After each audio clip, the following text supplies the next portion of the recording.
দক্ষিণ এশিয়ার আকাশে দেখা দিয়েছে আরও এক যুদ্ধের অশনি সংকেত। গত মঙ্গলবার গভীর রাতে ভারতীয় বিমান বাহিনী সীমান্ত অতিক্রম করে অপারেশন সিঁদুর নামে হামলা চালায় পাকিস্তানের অভ্যন্তরে। এর জবাবে পাকিস্তান আকাশে মোতায়েন করে চীনের তৈরি যুদ্ধবিমান। কিছুক্ষণের মধ্যেই ছোড়া হয় এয়ার টু এয়ার ক্ষেপণাস্ত্র।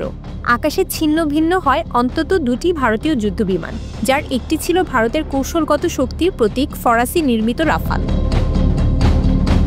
এবার আর কোনো দাবি নয়। যুক্তরাষ্ট্রের দুই শীর্ষ নিরাপত্তা কর্মকর্তা আন্তর্জাতিক সংবাদ সংস্থা রয়টার্স নিশ্চিত করেছেন পাকিস্তান ওই হামলায় চীনের জে-10 যুদ্ধবিমান ব্যবহার করেছে। রয়টার্স জানায়, পাকিস্তানে ব্যবহৃত জে-10 যুদ্ধবিমান হল চীনের তৈরি একটি আধুনিক ফাইটার জেট, যেটিকে 4.5 প্রজন্মের বলে ধরা হয়। অন্যদিকে রাফালকে বিশ্বের অন্যতম সেরা যুদ্ধবিমান হিসেবে বিবেচনা করা হয়। জে-10 আধুনিক অ্যাভিওনিক্স ও মিসাইল প্রযুক্তিতে সজ্জিত। এটির PL-15 ক্ষেপণাস্ত্র 200 কিলোমিটারেরও বেশি পাল্লায় লক্ষ্যভেদে সক্ষম। তবে এই যুদ্ধে কোনো অস্ত্র কিভাবে ব্যবহৃত হলো তা এখনও অস্পষ্ট। যুক্তরাষ্ট্রের এক কর্মকর্তা নাম প্রকাশ না করার শর্তে রয়টার্সকে বলেন, আমরা অত্যন্ত আত্মবিশ্বাসের সাথে বলতে পারি, পাকিস্তান চীনা জে-10 যুদ্ধবিমান ব্যবহার করে ভারতীয় যুদ্ধবিমান লক্ষ্য করে এয়ার টু এয়ার ক্ষেপণাস্ত্র ছুড়েছে। এতে অন্তত দুটি বিমান ভূপাতিত হয়েছে।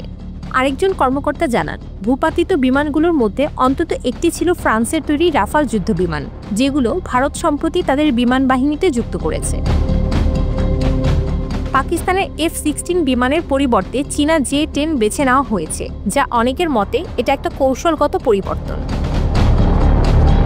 এদিকে ভারতীয় বিমান বাহিনী এখনও এ বিষয়ে কোনো মন্তব্য করেনি।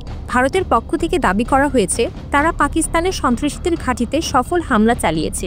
কোনো বিমান হারানোর কথা তারা অস্বীকার করেছে। বিশ্লেষকরা বলছেন, এই ঘটনাটি শুধু ভারত পাকিস্তানের দ্বন্দ্ব নয়, এটি চীনা সামরিক প্রযুক্তির পরীক্ষাও, যেটি ভবিষ্যতে তাইওয়ান বা ইন্দো প্যাসিফিক সংঘর্ষে গুরুত্বপূর্ণ হতে পারে। তবে চীন, যুক্তরাষ্ট্র ও ইউরোপের প্রতিরক্ষা বিশেষজ্ঞরা এখনও তথ্য বিশ্লেষণ করছেন, কোন প্রযুক্তি কতটা কার্যকর হয়েছে। এই সংঘর্ষে চীনের PL-15 এবং পশ্চিমাদের মেটিওর ক্ষেপণাস্ত্রের মুখোমুখি হওয়ার বিষয়টিও আলোচনার কেন্দ্রবিন্দুতে রয়েছে। তবে এখনও স্পষ্ট নয় মেটিওর ক্ষেপণাস্ত্র ব্যবহার করা হয়েছিল কিনা। বিশ্বের দুই জনবহুল এবং পারমাণবিক শক্তিধর দেশের এই সংঘর্ষে যুক্তরাষ্ট্র, চীন এবং রাশিয়ার শান্তির আহ্বান জানিয়েছে। বিশ্লেষকরা বলছেন, এই উত্তেজনা যদি ছড়াতে থাকে তা দক্ষিণ এশিয়ায় পারমাণবিক সংঘাতের ঝুঁকি বাড়িয়ে তুলবে।